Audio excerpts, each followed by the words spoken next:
கடந்த 27/9/2025 அன்று கரூர் மாவட்டத்தில் நிகழ்ந்த துயர சம்பவம் குறித்து மாண்புமிகு எதிர்க்கட்சி தலைவர் உள்ளிட்ட அனைத்து கட்சிகளை சார்ந்த பல்வேறு உறுப்பினர்கள் விதி 56 கீழ் ஒத்திவைப்பு தீர்மான அறிவிப்பும் விதி 55 கீழ் கவன ஈர்ப்பு தீர்மான அறிவிப்பும் கொடுத்திருக்கிறார்கள். இது தொடர்பாக அனைவரும் பேசுவதற்கு முன்பாக அரசு எடுத்துள்ள நடவடிக்கைகள், எடுக்க கருதியுள்ள வழிமுறைகள் குறித்து இந்த பேரவைக்கு முன்வைக்க விரும்புகிறேன். ஒவ்வொரு உறுப்பினுடைய கருத்தும் ஆய்வு செய்யப்பட்டு, நீங்கள் பேசிய கருத்து சொல்கிறேன், பேச இருக்கக்கூடிய கருத்துக்களையும் சொல்கிறேன், அது ஆய்வு செய்யப்பட்டு கூட்டு முயற்சியில் வலு சேர்க்கக்கூடிய அனைத்தையும் உறுதியாக நிறைவேற்ற நடவடிக்கை எடுப்போம் என்பதை முதலிலேயே அரசின் சார்பில் நான் தெரிவித்துக் கொள்கிறேன். மாண்புமிகு பேரவைத் தலைவர் அவர்களே, கரூர் மாவட்டத்தில் நிகழ்ந்த துயர சம்பவம் ஒட்டுமொத்த தமிழ்நாட்டு மக்களின் மனதையும் உலுக்கியது.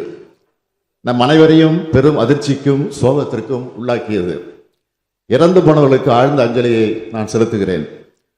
உறவுகளை இழந்தவர்கள் அனைவருக்கும் எனது ஆழ்ந்த இரங்கலையும் தெரிவித்துக் கொள்கிறேன். கரூர் வேலுச்சாமிபுரத்தில் கடந்த 27/9/2025 அன்று தமிழக வெற்றி கழக கட்சியினுடைய தலைவர் அவருடைய அரசியல் நிகழ்ச்சி நடைபெற்றது.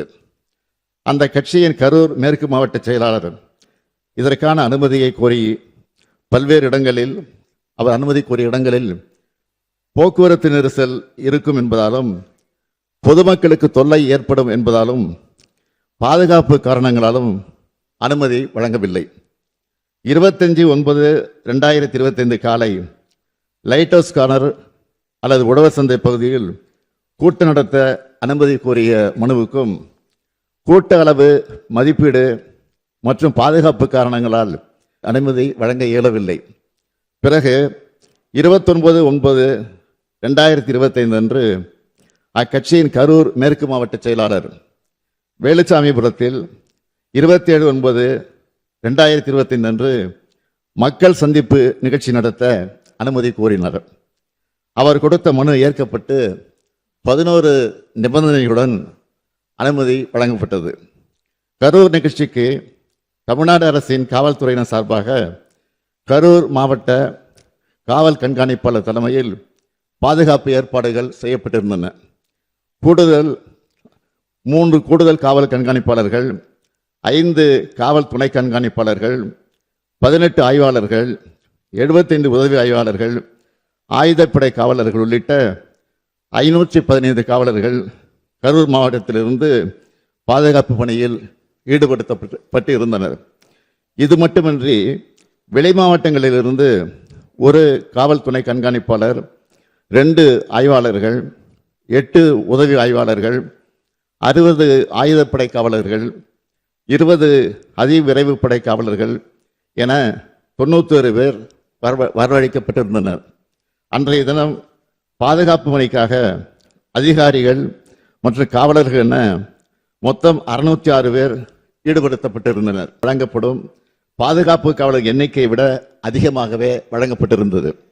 பொதுக்கூட்ட நிகழ்ச்சி ஏற்பாட்டாளர்களால் 10,000 பேர் வருவார்கள் என்று தெரிவிக்கப்பட்ட நிலையில் அதைவிட அதிகமாக கூட்டம் வரும் என்று எதிர்பார்த்து கூடுதல் பாதுகாப்பு ஏற்பாடுகள் செய்யப்பட்டன.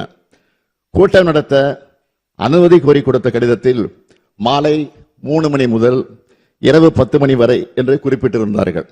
ஆனால் செய்தியாளர் சந்திப்பு மற்றும் சமூக ஊடகங்களில் மதியம் 12 மணிக்கு கட்சித் தலைவர் கரூர் வருவதாக அக்கட்சியின் பொதுச் செயலாளர் தெரிவித்திருந்தார். இதனால் கரூரில் காலை முதலே மக்கள் வர தொடங்கிவிட்டனர். 27/9/2025 அன்று அக்கட்சியின் தலைவர் சென்னையில் இருந்து காலை 8:40 மணிக்கு புறப்பட்டு 9:25 மணிக்கு திருச்சி வந்தடைந்தார். அதன் பின்னர் நாமக்கல் நிகழ்ச்சியில் கலந்து கொண்ட பிறகு கரூருக்கு இரவு 7 மணிக்கு வந்துள்ளார். அதாவது அறிவிக்கப்பட்ட 12 மணி கடந்து 7 மணி நேரம் கழித்துதான் வந்தார். இந்த காலதாமதம் கூட்ட நெரிசலுக்கு முக்கிய காரணமாக அமைந்தது. இங்கே அனைத்து கட்சி சார்ந்தவர்களும் இருக்கிறீர்கள். உங்கள் அனைவருக்கும் தெரிந்த விஷயம்தான். கூட்ட ஏற்பாட்டாளர்கள் சில முக்கியமான ஏற்பாடுகளை செய்ய வேண்டும். அவை அன்றைய தினம் கரூரில் செய்யப்படவில்லை. காலை முதல் காத்திருந்த மக்களுக்கு போதிய குடிநீர் இல்லை. உணவு வழங்க எந்த விதமான ஏற்பாடுகளும் நிகழ்ச்சியை ஏற்பாடு செய்தவர்களால் செய்யப்படவில்லை. இயற்கை பாதைகளை கழிக்க பெண்களால் வெளியில் செல்ல முடியவில்லை. சம்பவம் நடந்த அதே வேலுச்சாமிபுரத்தில் இதற்கு 2 தினங்களுக்கு முன்பாக, அதாவது 25/9/2025 அன்று மாண்புமிகு எதிர்க்கட்சி தலைவர் அவர்கள் கலந்து கொண்ட பரப்புரை நிகழ்ச்சி நடந்துள்ளது. அந்த கூட்டத்தில் பங்கேற்றிருந்தவர்கள் முறையாக ஒருங்கிணைக்கப்பட்டு கட்டுப்பாட்டோடு நடந்து கொண்டனர். எந்தவித அசம்பாவிதமும் இல்லாமல் நடந்து முடிந்தது. அதில் சுமார் 12,000 முதல் 15,000 பேர் பங்கேற்றிருக்கிறார்கள். அந்த பரப்புரை கூட்டத்திற்கு சுமார் 137 காவலர்களும் 30 ஊர்காவல் படையினரும் பாதுகாப்பு பணியில் ஈடுபட்டிருந்தனர் என்பதை குறிப்பிட விரும்புகிறேன். ஆனால் அதற்கு நேர்மாறாக இந்த கட்சியினுடைய நிகழ்ச்சி நடந்துள்ளது. கரூர் மாவட்ட எல்லை தவிட்டுப்பாளையம் சோதனை சாவடி நிகழ்ச்சிக்கு பின் கேரவன் வாகனத்தை பின்தொடர்ந்து பெருவாரியான ரசிகர்களும் கட்சியினரும் நிகழ்ச்சி நடைபெறும் இடத்திற்கு வந்து கொண்டிருந்தனர்.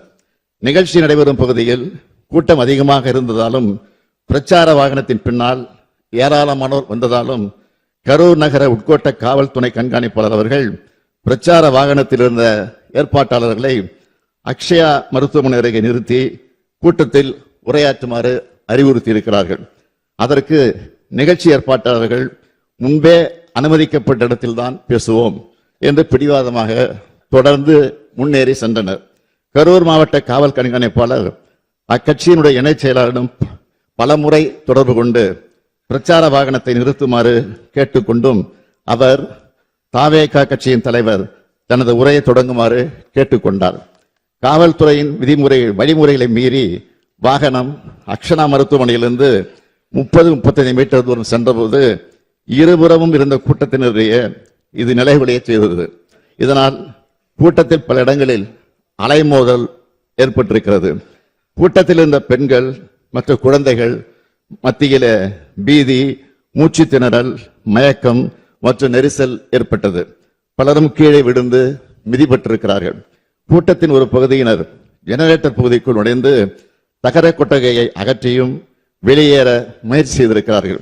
இதனால் மின்சாரம் தாக்குவதை தடுக்க ஜெனரேட்டர் ஆபரேட்டர் மின்சாரத்தை துண்டித்திருக்கிறார். நிகழ்ச்சி நடைபெற்ற இடத்தில் கூட்ட நெரிசலால் காயமடைந்தும் சோர்வினால் மயக்கமடைந்தும் மக்கள் உதவி கோருவதை கவனித்து காவல்துறையினர் மருத்துவமனை ஆம்புலன்ஸுக்கு தகவல் அனுப்பி வரவழைத்திருக்கிறார்கள். இவ்வாறு கூட்ட நெரிசல் ஏற்பட்ட போது அவர்களை காப்பாற்றத்தான் ஆம்புலன்ஸ் வந்ததை தவிர நெரிசல் ஏற்படுவதற்கு முன்பு எந்த ஆம்புலன்ஸும் வரவில்லை.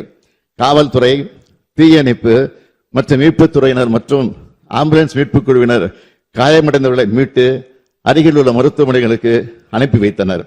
மீட்பு பணிகளில் முழுவீச்சு நடைபெற்றுக் கொண்டிருக்கும் போது தாவேகா கட்சியினர் 2 ஆம்புலன்ஸ் ஓட்டுநர்களை தாக்கி ஆம்புலன்ஸ் வாகனத்தை சேதப்படுத்தி இருக்கிறார்கள். இதனால் மீட்பு பணிகள் தடைப்பட்டன.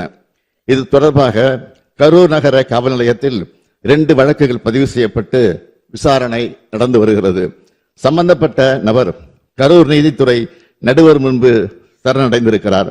மற்றொரு குற்றவாளி 2 வழக்குகளிலும் தொடர்புடையதாக கைது செய்யப்பட்டிருக்கிறார்.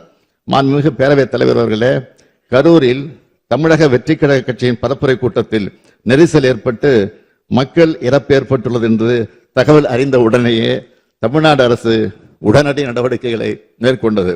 மருத்துவம் மற்றும் மக்கள் நல்வாழ்வுத்துறை அமைச்சர், முதன்மை செயலாளர், தேசிய நல்வாழ்வு குழும இயக்குனர் உள்ளிட்டோர் உடனடியாக கரூருக்கு அனுப்பப்பட்டார்கள். மேலும் அன்று இரவே நானும் கரூருக்கு சென்று பாதிக்கப்பட்ட குடும்பங்களை சந்தித்து ஆறுதல் கூறினேன். கரூர் துயரத்தை கேள்விப்பட்டதும் என்னால் வீட்டில் இருக்க முடியவில்லை. அதனால்தான் உடனடியாக கரூருக்கு அன்றைய இரவே சென்றேன். மருத்துவமனையில் சிகிச்சை பெற்றவர்களை நேரில் பார்வையிட்டு மருத்துவரோடு ஆலோசித்து உத்தரவு பிறப்பித்தேன். அரசின் அனைத்து துறைகளிலும் ஒருங்கிணைந்து செயல்பட்டனர். அமைச்சர்கள் பலரும் அங்கு சென்று பணியாற்றினார்கள். கரூர் அரசு மருத்துவக் கல்லூரி மருத்துவமனையில் கூட்ட நெரிசலில் பாதிக்கப்பட்ட முதல் நபர் இரவு 7:47 மணிக்கு அனுமதிக்கப்பட்டார். தொடர்ச்சியாக 200க்கும் மேற்பட்டோர் சிகிச்சைக்காக கொண்டு வரப்பட்டார்கள். அனுமதிக்கப்பட்டவர்களுக்கு சிறப்பு சிகிச்சை அளிப்பதற்காக சேலம், நாமக்கல், மதுரை, திருச்சி, திண்டுக்கல், கோயம்புத்தூர், புதுக்கோட்டை ஆகிய இடங்களிலிருந்து 152 மருத்துவர்கள், செவிலியர்கள், மருத்துவ உதவியாளர் பணியில ஈடுபட்டார்கள். பொது சுகாதார இயக்குநர் தலைமையில் கூடுதல் மருத்துவ குழுக்கள் அமைக்கப்பட்டன. கரூர் மருத்துவமனையில் அனுமதிக்கப்பட்ட 700 படுக்கைகளோடு எந்த அவசர நிலையும் சமாளிக்க ஏதுவாக கூடுதலாக 400 படுக்கை வசதி ஏற்படுத்தப்பட்டுள்ளது. 24 மணி நேர அவசர சிகிச்சை மையம், சிடி ஸ்கேன், ஆய்வகங்கள் உள்ளன. பணிகளை விரைவுபடுத்திட திருச்சிராப்பள்ளி, திண்டுக்கல் மாவட்ட ஆட்சித்தலைவர்கள் மற்றும் மாவட்ட மருத்துவ குழுவினர் கரூர் அரசு மருத்துவக் கல்லூரி மருத்துவமனைக்கு ஹெல்ப் டெஸ்க் அமைத்து இறந்தவர்களின் உடல்களை காவல்துறை உதவியோடு அடையாளம் கண்டு பொது சுகாதாரம் மற்றும் நோய் தடுப்பு மருந்துத்துறை அலுவலர்களின் உதவியோடு உடற்கூராய்வு செய்வதற்கு ஏற்பாடு செய்தனர். கரூருக்கு அருகில் உள்ள சேலம், நாமக்கல் மற்றும் மதுரை அரசு மருத்துவக் கல்லூரி முதல்வர்கள் தங்கள் மருத்துவக் கல்லூரியிலிருந்து சிறப்பு மருத்துவ குழுக்களோடு 27/9/2025 அன்று இரவு கரூர் அரசு மருத்துவக் கல்லூரி மருத்துவமனைக்கு வந்தனர். இது தவிர திருச்சிராப்பள்ளி, திண்டுக்கல், கோயம்புத்தூர், புதுக்கோட்டை உள்ளிட்ட அரசு மருத்துவக் கல்லூரியில் இருந்தும் சிறப்பு மருத்துவர்கள், செவிலியர்கள், ஆய்வக வல்லுநர்கள், பிரேத பரிசோதனை உதவியாளர்கள் என மொத்தம் 152 பேர் கரூர் அரசு மருத்துவமனைக்கு வந்தனர். இச்சம்பவத்தில் சிகிச்சை பெற்று வந்த அனைவரும் வீடு திரும்பி இருக்கிறார்கள். ஒருவர் மட்டும் சென்னை ஸ்டான்லி அரசு மருத்துவமனையில் சிகிச்சையில் இருக்கிறார். உயிரிழந்தவர்களின் மொத்த எண்ணிக்கை 41. இதில் ஆண்கள் 13 பேர், பெண்கள் 18 பேர், குழந்தைகள் 10 பேர். கரூர் மருத்துவக் கல்லூரி மருத்துவமனையில் உள்ள பிணவரையில் இறந்த அனைத்து உடல்களையும் குளிர்சாதனை பெட்டியில் வைப்பதற்கு போதிய வசதி இல்லாத காரணத்தால் அன்றைய இரவில் உடற்கூராய்வு செய்வதற்கு மாவட்ட ஆட்சித்தலைவருடைய சிறப்பு அனுமதி பெற்று உடற்கூராய்வு மேற்கொள்ளப்பட்டது. உடனடியாக உடற்கூராய்வு நடைமுறைகளை முடித்து பாதிக்கப்பட்ட துக்கத்தில் இருக்கக்கூடிய குடும்பங்களிடம் உடல்கள் ஒப்படைக்க வேண்டி கரூர் அரசு மருத்துவக் கல்லூரி தடவியல் துறை தலைவர் சங்கர் அவர்களுடைய தலைமையில் 24 மருத்துவர்கள் மற்றும் 16 உதவி பணியாளர்கள் அடங்கிய குழு அமைக்கப்பட்டு உடற்கூராய்வு செய்யப்பட்டது. 28/9/2025 அன்று அதிகாலை 1:45 மணிக்கு முதல் உடற்கூராய்வு துவங்கப்பட்டு 28/9/2025 அன்று மதியம் 1:10 மணி அளவில் 39வது உடற்கூராய்வு முடிவுற்றது. காவல்துறை உயர் அதிகாரிகள் தலைமையில் 200க்கும் மேற்பட்ட காவலர்கள் 27/9/2025 அன்று கரூர் அரசு மருத்துவக் கல்லூரி மருத்துவமனை வளாகத்தில் குழுமிய பெரும் கூட்டத்தினரை ஒழுங்குபடுத்தி எந்த ஒரு அசம்பாவிதம் ஏற்படாமல் கவனித்துக் கொண்டனர். துயரமான இச்சம்பவத்தில் தமிழ்நாடு அரசின் சார்பில் முதலமைச்சர் பொது நிவாரண நிதியிலிருந்து உயிரிழந்த 41 நபர்களின் குடும்பங்களுக்கும் தலா 10 லட்சம் ரூபாய் வழங்கப்பட்டது. தீவிர காயமடைந்த 47 நபர்களுக்கு தலா 1 லட்சம் ரூபாயும், வெளிநோயாளிகளாக சிகிச்சை பெற்ற 55 நபர்களுக்கு தலா 50,000 ரூபாயும் என மொத்தம் 143 நபர்களுக்கு 4,84 லட்சம் ரூபாய் முதலமைச்சரின் பொது நிவாரணத்திலிருந்து வழங்கப்பட்டது. இந்த சம்பவத்தை விசாரிக்க 28/9/2025 அன்று ஓய்வு பெற்ற உயர்நீதிமன்ற நீதிபதி திருமதி அருணா ஜெகதீசன் அவர்கள் தலைமையிலே ஒரு நபர் ஆணையம் அமைக்கப்பட்டது.